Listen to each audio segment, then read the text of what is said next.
आपण बोंबिली तर कापून घेतलेत, एका बोंबल्याचे 2 तुकडे केलेत आणि असं मधोमध कापलं. आता आपण बोंबिली धुवून घेऊ.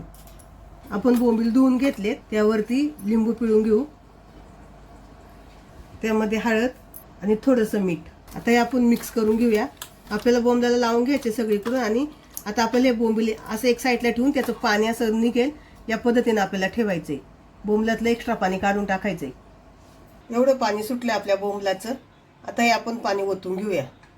1 चमचा मिरची पावडर, अर्धा चमचा धनिया पावडर, चवीनुसार मीठ. त्यामध्ये अर्धा चमचा आपण कोकम आगळ टाकणार आहे आणि हे मिक्स करून घेणार आहे. तांदळाचे पीठ घेतले, त्यामध्ये मिरची पावडर आणि थोडंसं मीठ टाकू मिक्स करून घेऊया.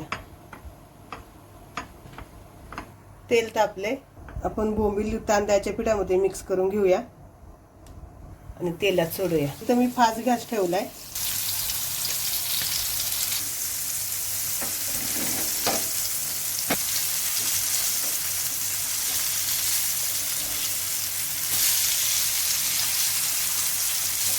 आपण 5 गॅसवर फ्राय करून घेऊया आणि झालं की मी तुम्हाला दाखवते. इथे बोंबील आपले फ्राय करून झालेत, तर आपण गॅस बंद करूया